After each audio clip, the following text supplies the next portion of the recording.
In the desire to test my audio levels as well as discuss some minor things that came to mind, I wanted to make something to post, really, um, to initiate what I believe will be maybe some production of some sort, some manner of work.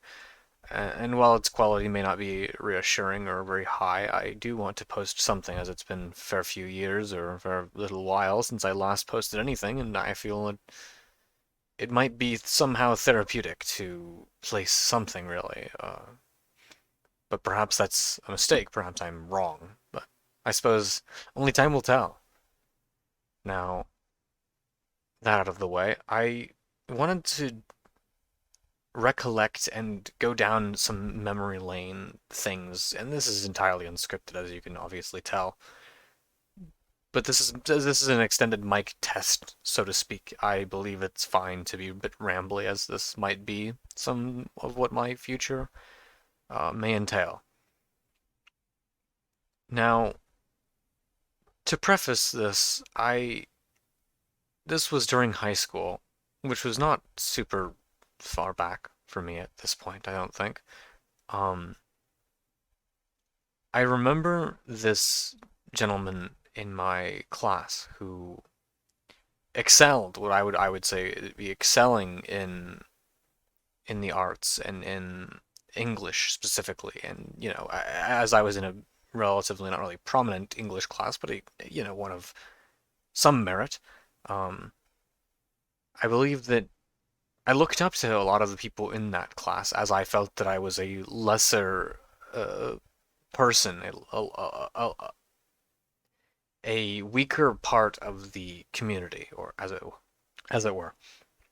I believed that the people around me were far more capable than I was, and I needed to look up to them and find how their secret, so to speak, to know what they do better than me and how to be better myself. Now that's, obviously that's not necessarily the most healthy mindset, but that is the one that I carried. And when you think about the old saying, "Don't ever meet your heroes," I I suppose this sort of fits that in some way.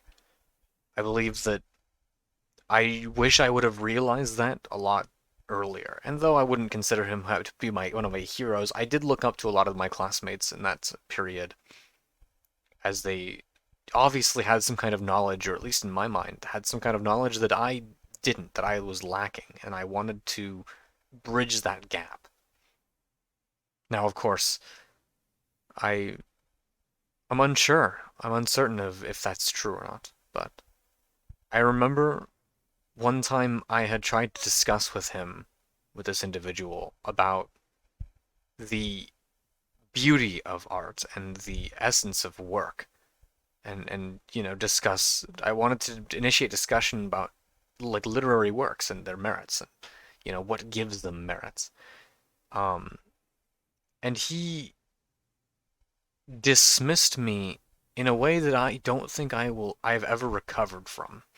It's this memory has been in my mind for years now, and I can never get away from it. It always feels like I come back to it. And that's strange to me because I've never really had that kind of experience with something that could be considered so minor and so drastically weak, I think. Um, I believe that it is a bit odd that I'm impacted so heavily by it, seeing as it was a very minor thing, really. Um, but he said to me something along the lines of, "It doesn't matter. Nothing matters. None of it matters. It's all worthless. The words have no meaning. They're just words. They don't offer anything. They don't have any value, and they're just words thrown out, strewn around." And this this supposition really drove home to me uh, just how much of a disparity there was between me and this gentleman's mindset. And I realize that now more than ever. As I was at the time, I was a growing lad, and I had some very few, a little bit of experience at that point with writing. I was working very hard trying to increase my capability and skill as a writer, and though I can't say that I really achieved that, I did make the attempt and, sought out some sort of uh, thoughts from other people. And, in my embarrassment, I didn't necessarily complete that task, I don't believe, but it was an attempt. There was something there. And so this response from him came as a shock to me. This was the gentleman that I believed was, you know, I would regard as highly intelligent, and I would hold to a high standard. I very much looked up to him and admired his confidence and his ability to display his uh, unwritten emotion. His his composure was incredibly high. I mean, he would never break. It's almost as if he never really felt anything, which of course I don't believe to be true, but alas, that is how it seemed. He seemed so competent and capable of controlling himself to a degree that I only could dream of. And to hear these words from him, that words had no meaning, and that this art form that I had spent many of my years trying to develop and get into and find myself within, it was very disconcerting knowing that someone so talented and intelligent and what I believe to be incredibly gifted with just pure uh, uh, just I don't even know. There's just no words to describe the purity of him. And I think my world shattered in that instance. I believe that I had a very strong moment of confusion, as I had not expected him to tell me that these things had no meaning, and that I expected to really actually start off a conversation about, great works, and really put myself out there and be that outgoing person that I wanted to be, and have that conversation about some work, and get into the nitty gritty of analysis. But I was wrong. I was wrong. I was very wrong. I believed, and I was wrong. And at realizing that he betrayed me in some way, even though it wasn't really a betrayal, but it felt like one. It felt as though I was passed aside, thrust into a corner, and put into a place where I wouldn't really have much going for me. I was disappointed in his answer. It felt as if it was a cop-out, but also in some sense it felt as though it was the truth, and I was sad to think that someone would feel that way about literary works. Was uh, unfortunate to me. I never wanted to face that kind of reality, that someone wouldn't care, that someone was just going through the motions in the class that we were in and had no interest in the actual principles behind it or any of the work. It seems that I had misjudged him, and that felt bad. And from what he said to me and him dismissing all of what I had built for years in my repertoire, it felt as though I didn't belong, that my efforts were wasted, and that I really was, well, full of it. For instance, I suppose I could be nothing more than a liar at that point, because if my work meant nothing and words were meaningless and I was simply slapping together uh, shitty little images, then perhaps I was the fraud, not him, not the man who would posture and proclaim that I did something weak and that I was the con man, but me. I was the problem.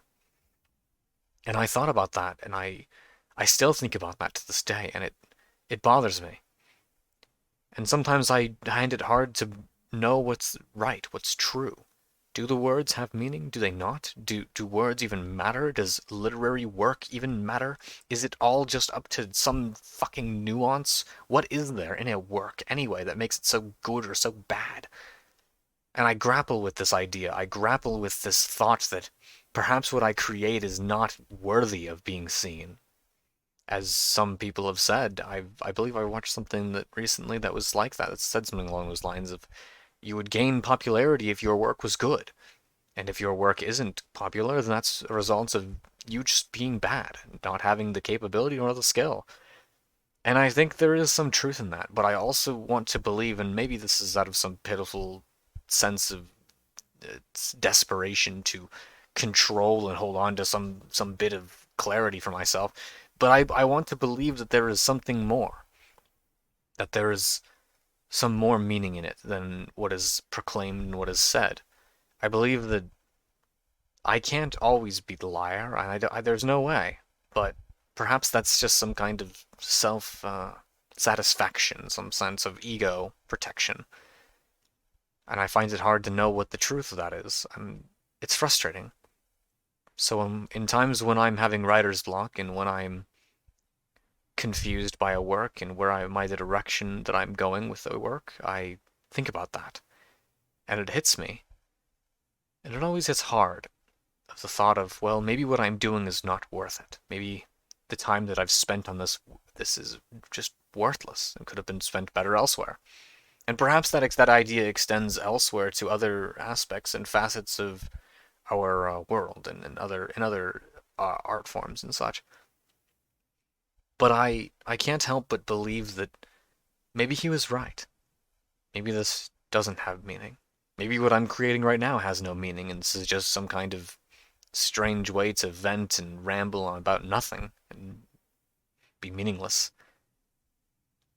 But I'm not sure. Well, thank you for listening if you did.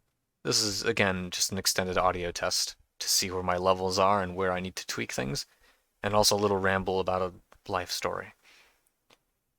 In any case, there may be some more work coming in soon. Thank you, and have a good day.